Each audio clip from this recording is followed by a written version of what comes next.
Hey, and welcome back to Journey for the PlayStation 4. And if you thought the visuals were impressive in the last part, this is where they go from just trying to bring you into the experience to flat out wowing you. Because right now, off the bat, we get a closer view of the mountain. And it shows us that although the mountain is still very distant, and there's still a lot of journey to go, it feels like we've taken a couple of steps along the way, and it's because it's now in clearer sight, it just gives you that feeling of progress, and kind of that's how you measure your satisfaction on a journey, really, isn't it? Like, you have got what's behind you as achieved and what's in front of you as still to come. But something else that I think Journey does absolutely fantastically too is the use of colour. Because when we started out, we were in a very brown section of the desert. And although it feels like this is still the same desert, like we've been through a couple of sections, we had our set pieces of the initial meditation area, and we had the broken bridge. Like, we're still in the same desert, but we're in a different section of it now, and that's signified by the change from the brown desert into this pinky colour. This pinky colour that's actually offset quite well against the green background. And that's something that I think is the work of a creative, because you think desert and you think it's brown, and the sky's going to be blue, and that's kind of what a desert is going to look like from start to finish. But the game has far more to it than that.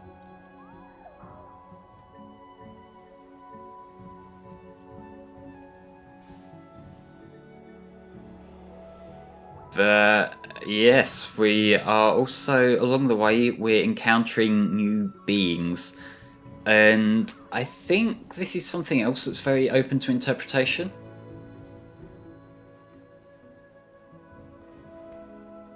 When we release things that, like, they're akin to the scarf that we're wearing, and they fly around, they act kind of biological, but does that mean they're actually a being? Or does that just act as kind of symbolic for our powers, or like the power that this traveller has? And that's the other thing as well, like the character himself, is he human? Is he like a particular race that, like, it's somewhat destined for them to all go on these journeys? Or is he just coded human? He's definitely coded human whatever, but like, is that just like using him as a metaphor for the journey that people or beings have to go through? And like, this isn't something that's really happening, but it's something that is just an artistic interpretation of the journey of life. Because again, you can take this however you want to take it. I'm the kind of person who likes to see the deeper meaning of things, especially when it's a very simplistic work like this, because I feel with games like this you get as much out of them as you put into them. Although, saying that, this is also the sort of thing where the production value is so good that taking it at face value, you're not really going to lose anything either. And I think this is why this game does so well compared to other similar games with similar direction.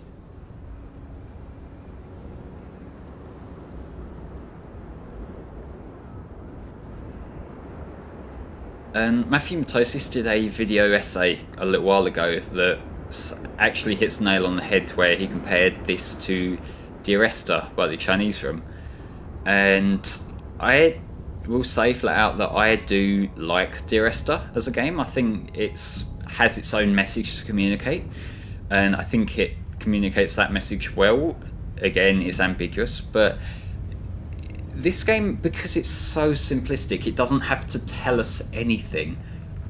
Like, you're free to take away from it what you want to take away from it.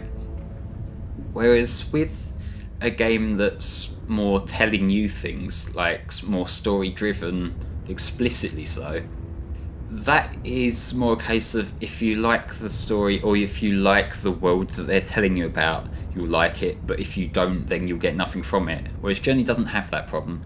Journey is very much a case of, there's something here that I think everyone will get something from if they want to.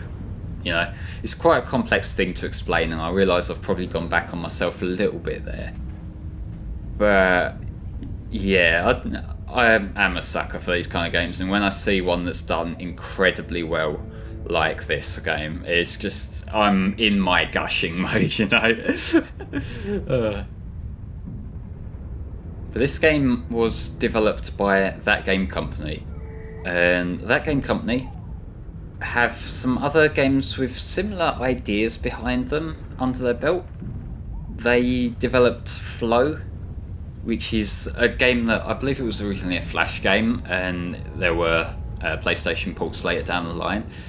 And there's also Flower, which Flower I've played a little bit of. I didn't really get on with it that much because whereas this game, while it has motion controls, you can just use the control sticks if you so desire, which I did both times I played this. Whereas Flower, it's built entirely around you using motion controls, and I'm not that big on motion controls.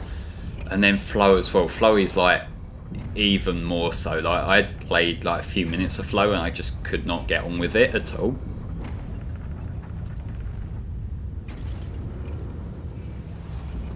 And what exactly is going on here?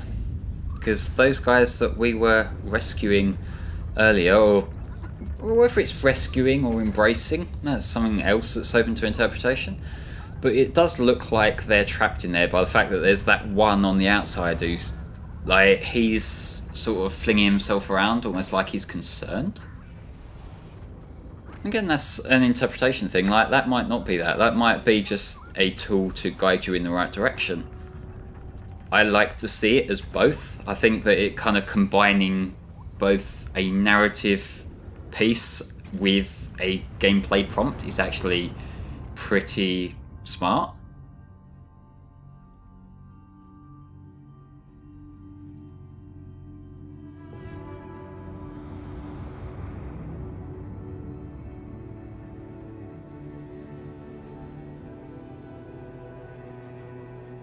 But yeah, we've seen that guy, the big robed figure in the white, a few times now, and he seems to be a bit of a centerpiece of the narrative. How important he actually is, I can't really put my finger on. I think he seems to be more in relation to backstory to what's going on here, or maybe he's kind of what's prompting the journey to happen.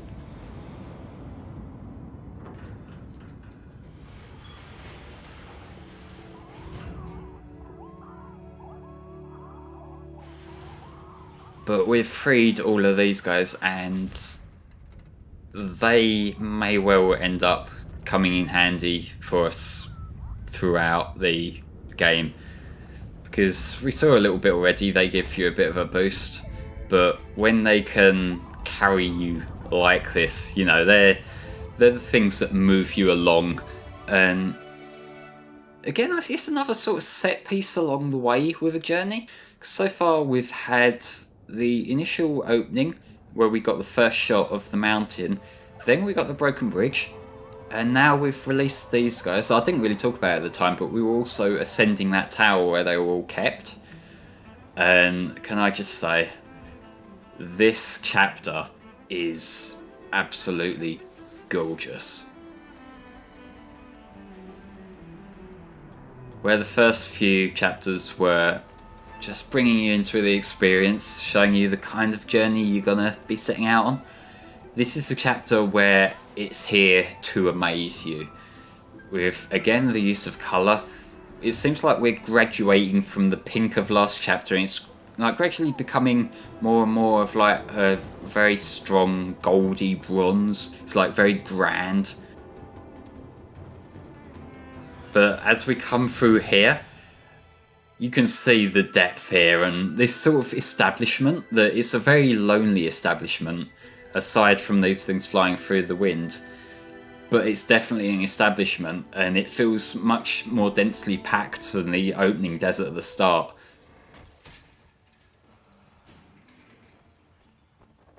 So is this kind of a middle beat? I wouldn't really say it's a middle beat, given we're not really that far into the game just yet. We've got a section later on that I think fits the middle beat a little bit better, like as a sort of transitional stage. But this is where stuff's getting a little bit more serious. Like, we're not just being guided along on our own now. We've got to start doing things. And that is also a thing you could take as symbolic of the progress on the journey. Because initially we were just walking, we were just setting out. Then we had to fix the bridge, which is like the thing that transitions us from being just a novice traveller into actually making some progress for ourselves.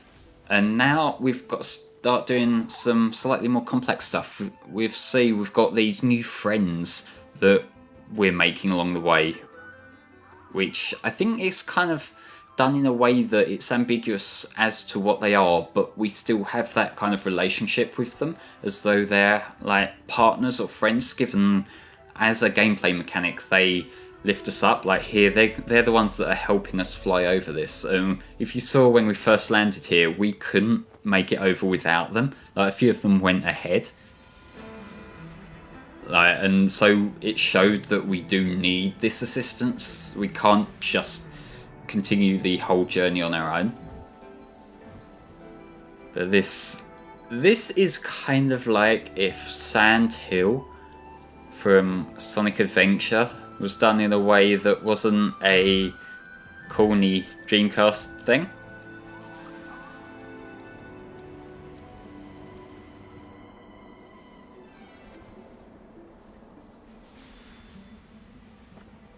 And those little white things, I've picked up a couple of them so far.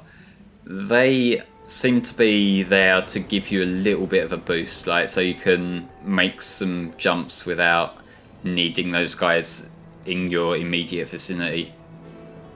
But look at this, folks. Look at that colour. This is one of the most beautiful things I've ever seen in a video game. Just watch the lighting as we go through here. Oh, wow. Just look at that. Even just looking back at the footage now. That's absolutely gorgeous.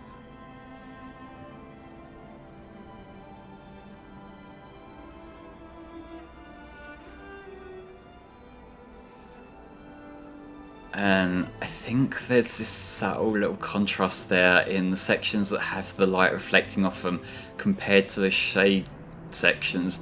And I think what that does is that emphasizes the lighting that little bit more, because it makes the reflective sections that are glowing the sun color just stand out that so much. Like, look next to the black there.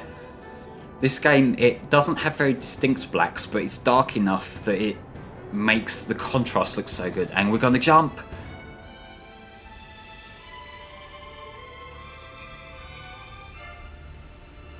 That is so cool.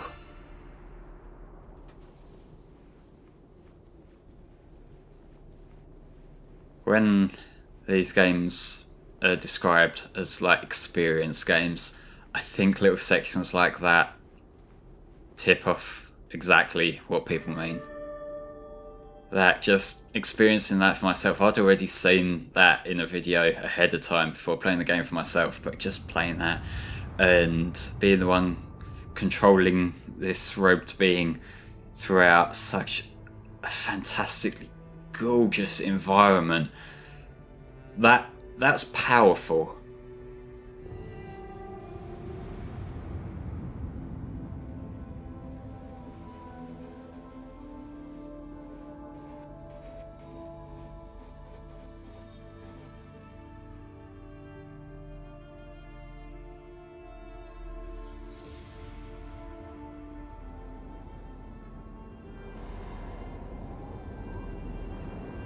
Seems like there's some separations of the groups going on here.